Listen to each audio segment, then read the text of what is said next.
dia, meus amigos. Mais uma sexta-feira da semana no Congresso Nacional, agora já no mês de setembro. Hoje, dia 3 de setembro de 2021. Olha só. E uma semana de muitas movimentações nas duas casas lá, né? Então, tem muito assunto a se tratar, assunto importante. Tudo bem, Daiane? Bom dia. O que você traz de informação para nós a respeito do que aconteceu lá, tanto no Senado como na Câmara? Por favor. Bom dia, presidente. Bem, o relator da reforma administrativa, o deputado Arthur Oliveira Maia, do DEM Bahia, apresentou substitutivo em que mantém a estabilidade de servidores públicos, admite o desligamento de servidores estáveis que ocupam cargos obsoletos, exclui a possibilidade de vínculo de experiência como etapa de concursos públicos e acaba com vantagens para detentores de mandatos eletivos e ocupantes de outros cargos. A proposta, a PEC 32 de 2020, deve ser votada entre os dias 14 e 16 de setembro na comissão especial. O texto do relator também assegura a preservação de direitos de servidores admitidos antes da publicação da futura emenda constitucional.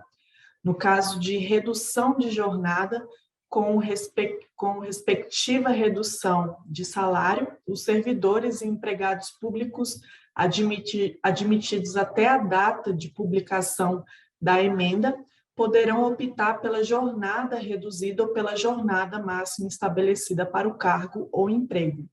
Das 45 emendas apresentadas à proposta na comissão especial, o relator acolheu totalmente 7 e parcialmente 20.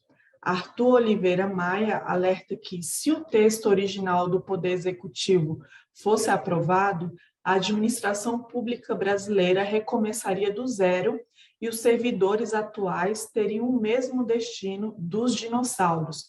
Segundo ele, o resultado concreto seria a colocação de todos os atuais servidores em um regime em extinção, como se nenhuma contribuição mais pudesse dar para o futuro da administração pública.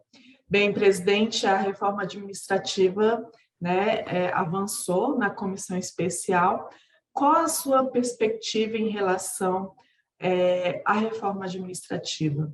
Olha, a PEC 32, agora com esses substitutivos, com 45 emendas, na verdade, ela, na minha visão, ela, alguns casos aqui que você comentou, até trazem mais problemas, né? Inclusive problemas de judicialização, né?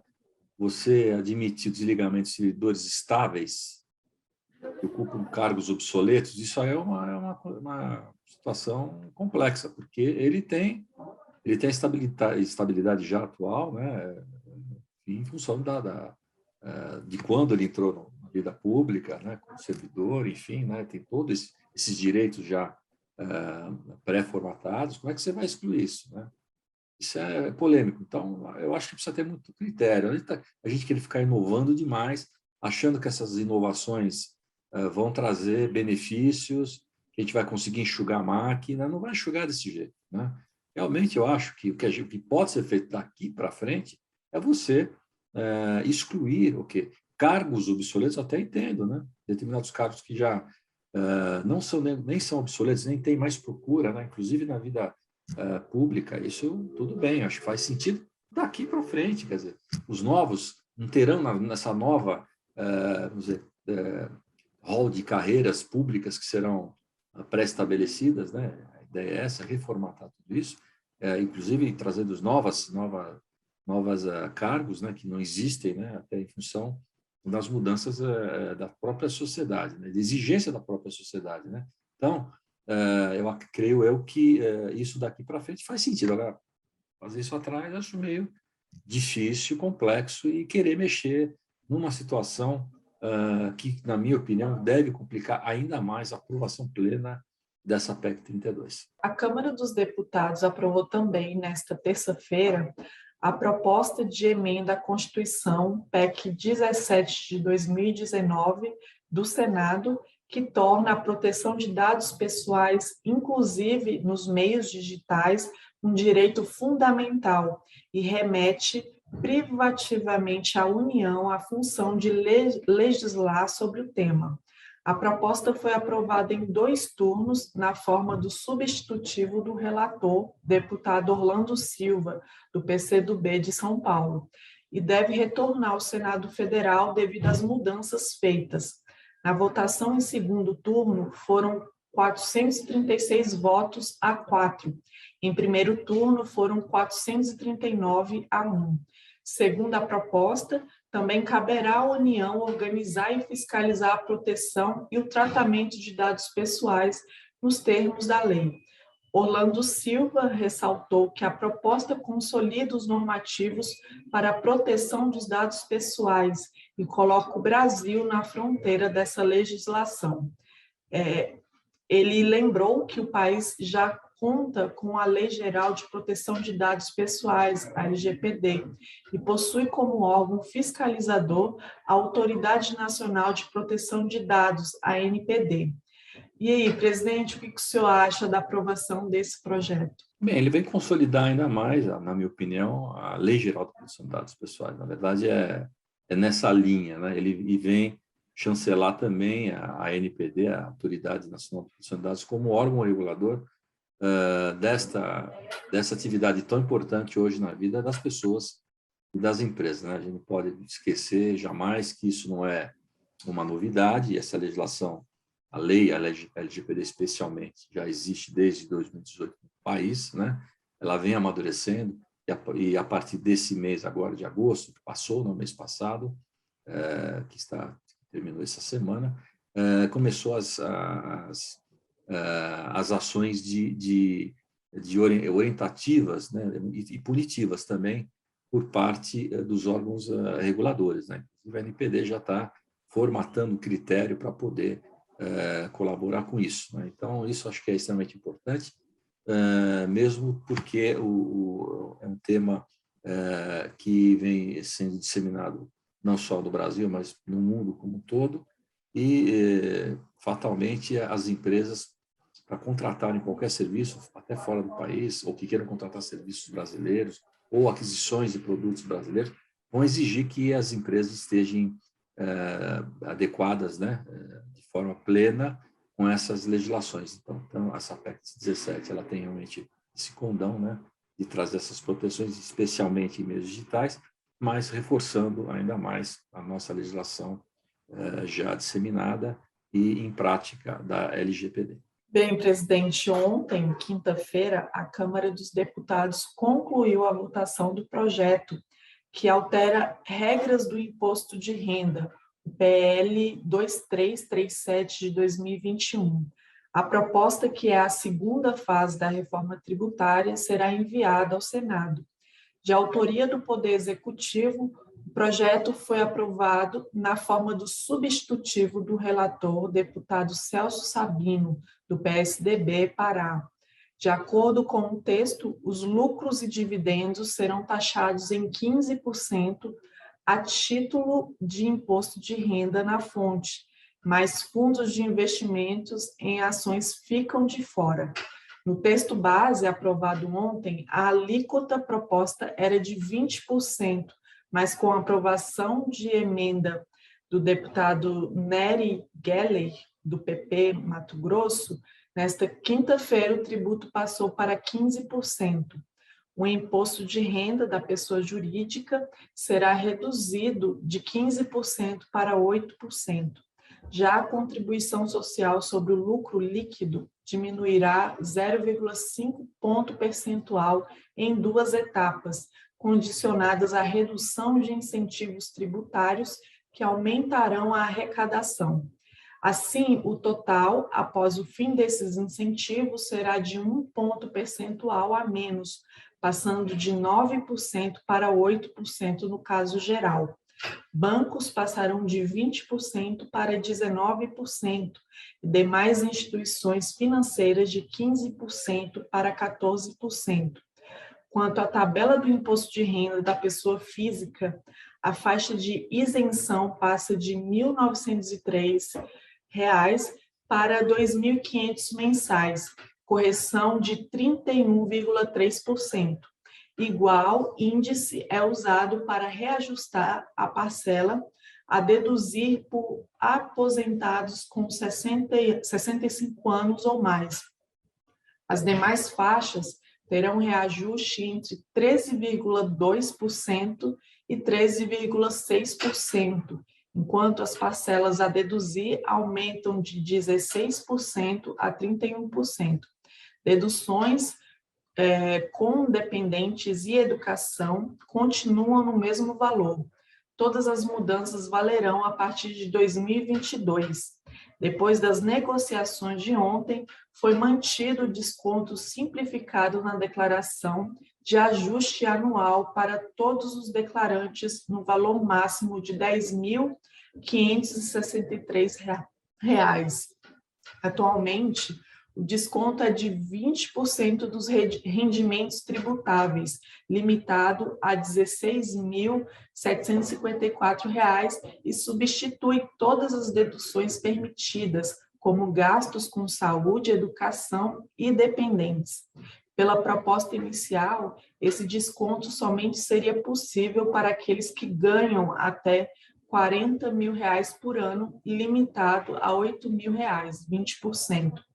Apesar das mudanças no projeto original do Executivo, o relator afirmou que não haverá impacto na arrecadação inicialmente projetada pelo governo.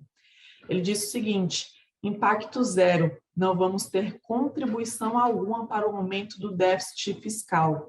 Pelo contrário, acreditamos que as medidas de desoneração do capital produtivo vão impulsionar a economia, que vai gerar mais arrecadação. Ele afirmou que já previa a redução da alíquota para a distribuição de dividendos, por isso aumentou a alíquota das empresas inicialmente prevista em 6,5% para 8%. Apesar de ser neutra para o governo, a reforma vai atingir alguns contribuintes, conforme reconheceu o relator. Ele falou o seguinte: a ampla maioria vai pagar menos, mas o indivíduo que recebe 70 milhões de reais de renda por dividendos vai pagar mais imposto. A gente percebe que essa proposta ela é bastante complexa, né? Tanto que o relator levou praticamente o mês inteiro de agosto adiando a sua aprovação e aprovou no finalzinho do mês, né? Quer dizer, puxa de cá, puxa de lá, fez um monte de alteração no seu relatório, né? E chegou a esse meio termo aqui, que de fato, fazendo contas, eu não fiz ainda a conta total, porque esses números eles se finalizaram ontem, eu não tive tempo ainda de olhar com critério, mas só de bater a gente percebe que, no geral, as empresas maiores, de fato, aumenta a carga tributária, né? Quer dizer, aqui não está comentando, por exemplo, que eles cortaram o juros de capital próprio, que é um incentivo ao investimento na própria empresa, né? A questão também das aplicações, como é que ficou, se está dizendo que os fundos de investimento em ações ficaram de fora, enfim, tem uma série de coisas que ficaram de fora. O próprio imposto de renda da pessoa física, né? É bom a gente ressaltar, né, que esse ajuste na faixa de isenção de 1.900 para 2.500, de 30%, não é uma maravilha. A gente não pode... É melhor do que nada, vamos colocar assim, mas a gente tem que enaltecer não, trazer aqui a consciência de todos aqui, né, a falta de correção que existe desde 95 nessas tabelas, que é um tremendo absurdo, uma tremenda injustiça com as empresas e com as pessoas, né? Pessoa física, no caso aqui, pessoa física, né? Eu falei com a empresa porque tem o adicional do imposto de renda que também não faz para a jurídica, também não faz a atualização. Aliás, nesse quesito especialmente, né, na pessoa jurídica, não se fez nenhuma atualização. Então, mantém-se o valor lá de 95, ou seja, de 25 anos atrás, 26 anos, praticamente. Então, é importante a gente ressaltar isso.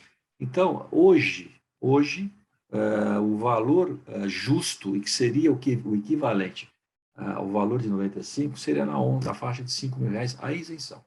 Okay? É bom sempre colocar. E outro detalhe, as outras faixas, a correção não foi de 31%, foi menor, foi de 13% em média, né? É interessante, né? Quer dizer, mesmo assim, as outras correções das faixas elas foram pequenas, então se achatou mais as faixas, né? A abundância é mais rápida, né? Essa é uma outra coisa que é injusto, ao meu ver, né? Volto a falar, já comentei em outros programas e reforço que a justiça seria feita se fizesse a correção plena, em primeiro lugar, e que se mantivesse essa atualização monetária dos valores perdidos durante o ano, né, anualmente, como é todos os contratos normais hoje, que as pessoas, tanto físicas como jurídicas, têm na sua vida, nos seus negócios. É natural, hoje tem essas correções. Então, por quê? Porque se atualiza monetariamente, você não perder valor, né, naquilo que você aluga, o que você recebe de aluguel, enfim, né? Tem os dois lados, né? E aqui valeria também esse tipo de situação, mas infelizmente não fizeram isso. E outra coisa, né? Uma coisa boa que fizeram, né? Que era um absurdo tirar o critério de desconto simplificado para qualquer um que queira fazer isso. A única coisa que também já deram uma chatadinha aqui, né? No valor máximo, né? Que era esse ano era 16.700, ficou em 10.500, quer dizer, baixou mais ou menos uns 30%, 40% quase aqui o valor. Né? Então a gente precisa tomar um certo cuidado com relação a essas coisas, porque eu não vi como é que ficou o texto dele, não sei se isso vai ser um valor fixo ou se ele vai sofrer atualização anualmente, porque no caso, hoje a tabela ela tem um valor que ele tem uma atualização anual, porque é 20%. Então, é 20% de um valor limitado, então isso teoricamente vinha crescendo, né? Acompanhando, de certa forma, a inflação. Então, isso é uma coisa que a gente precisa entender, senão é um aumento de carga tributária, assim, indireta. Né? Então, essas são as questões. E sei, sinceramente, se isso vai passar lá no Senado, né? Não sei. Agora, não entendi como é que isso vai ficar, né?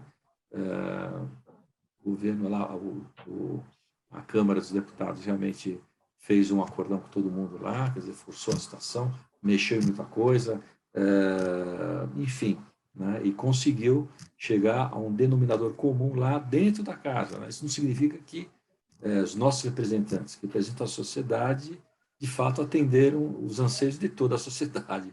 Creio que não. É difícil atender a todo mundo, mas e não sei se isso lá no Senado vai ter uma repercussão forte também, até porque a gente escuta dos dois lados, né? Próprios governos, né, estaduais, prefeituras estão dizendo que vão ter perda mesmo assim, vão ter perda de arrecadação por conta dos repasses de imposto de renda que vão para esses órgãos de governo. Então, a gente precisa, enfim, ficar atentos para ver se, de fato, isso não vai ter uma outra modificação a mais ali no Senado Federal.